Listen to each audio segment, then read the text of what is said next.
The snow fell in thick sheets across the colony district of Zarian 7, a planet where 17 different species had established their interstellar settlement. The cold was biting, unnatural for this time of cycle, and most residents had sealed their dwellings tight against the unexpected storm. A small creature stumbled through the whiteness, leaving tiny trails of luminescent blue blood in its wake. The dragon hatchling, no larger than a Terran house cat, dragged its injured wing behind it, the membrane torn and frostbitten. Its scales, which should have shimmered with iridescent purple and gold, were dulled by cold and pain. The Drakari were a proud species, ancient and powerful, but this one was barely 3 solar months old. Separated from its creche during a transport accident, the hatchling's name was Zik. Though he could barely remember it through the fog of pain and cold, his species could survive in the vacuum of space once fully grown, could breathe fire hot enough to melt starship hulls, could live for thousands of years. But as a hatchling, he was as vulnerable as any newborn creature in the galaxy. Zixter approached the first door of Elcrian residence, marked by the bioluminescent fungi that species preferred. He scratched weakly at the entrance panel. The door slid open a fraction, and 3 stalked eyes peered out at him. A Drakari whelp, the Velcrian chittered in disgust. Your kind destroyed my family's trading post in the border wars. Find help elsewhere. The door sealed shut with a pneumatic hiss. The hatchling dragged himself forward. The next dwelling belonged to a Yon family. They were traders, neutral in most conflicts. Surely they would help. He managed a weak cry, a sound that would one day become a roar capable of shaking mountains.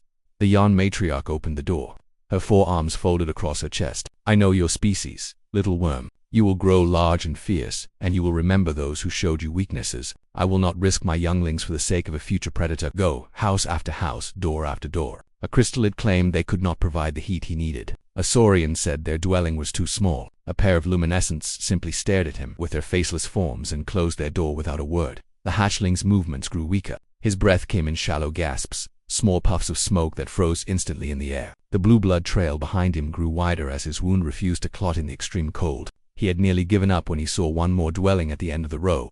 It was smaller than the others, more modest. The designation plate read, Chunpark Residence, Human Earth Origin. Zixter had never heard of humans. His species' data cores had no record of them. They must be new to the galactic community. With the last of his strength, he scratched at the door. Jack Chen had been reading in his quarters when he heard the sound. His partner, Anna Park, was in the kitchen section preparing their evening meal. They had been on Zarian 7 for only 6 standard months, 2 of the first humans to venture this far into the galactic frontier. Did you hear that? Jack asked, setting down his datapad. Probably just the wind, Anna called back. But then the scratching came again, weaker this time. Jack opened the door and looked down. His eyes widened. Anna, come here, quick. Anna rushed over, still holding a cooking utensil. They both stared at the small creature collapsed on their doorstep, surrounded by a pool of glowing blue blood. Is that a dragon? Anna whispered. I think it's dying, Jack said. Without hesitation, he scooped up the small creature, mindful of its injured wing. The hatchling was cold as ice despite the species clearly being reptilian in nature.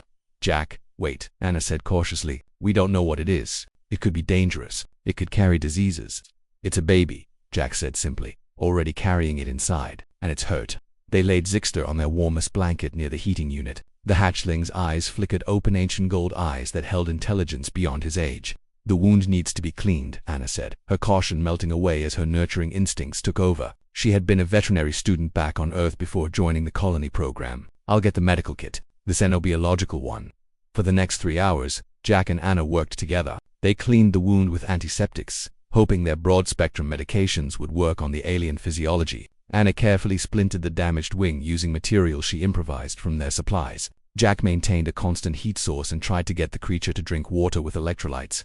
Its body temperature is rising, Anna noted, checking the scanner. I think it's working. Zixter watched them with growing amazement. These creatures, these humans, had no reason to help him. They gained nothing from his survival. In fact, they risked much. He could hear Anna voice concerns about potential dangers, yet she continued to work with gentle hands. He could sense Jack's determination, the set of his jaw as he refused to let the hatchling die.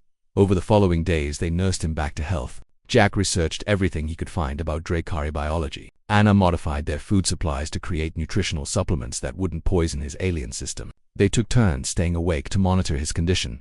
Why? Zixter finally managed to ask on the 4th day, his translator implant kicking in. His voice was small and crackling. Why help Zixter? Others did not.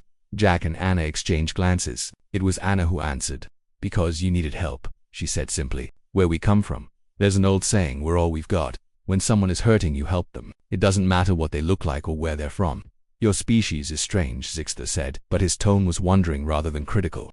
Yeah, Jack grinned. We get that a lot. As Zixter's strength returned, so did his ability to communicate with his people. A Drakari rescue ship arrived within the week, guided by the hatchling's newly reactivated emergency beacon. The captain was an elder named Vec, her scales battle-scarred and her eyes hard. She stood in Jack and Anna's small dwelling, her massive form filling the space, and listened as Zixter told his story, how he had gone door to door, how each species had turned him away, how only the Manzanone, unremarkable humans had opened their door and their hearts. Vextrel was silent for a long moment. Then she lowered her great head in a gesture of profound respect. The Drakari have long memories, she said, her voice resonating like distant thunder. What you have done here will not be forgotten. You saved not just a hatchling but the heir to the bloodline of Torvik. When he rises to take his place in the High Council, he will remember, and all Drakari will know of the humans who showed compassion when none other would.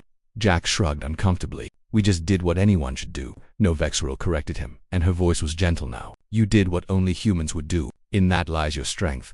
Years later, when humanity faced its darkest hour during the Confluence Wars, it was the Drakari who came to their aid. When the Galactic Council questioned why such an ancient and powerful race would ally with the young upstart humans, Elder Zixter, now massive and terrible in his adult form, told the story of a cold night, a closed door that finally opened, and to humans who proved that compassion was the greatest power in the universe, and in every human colony thereafter, Drakari hatchlings were welcomed, protected, and cherished. The alliance forged that night became legendary, a testament to the simple truth that sometimes the greatest destinies begin with the smallest acts of kindness.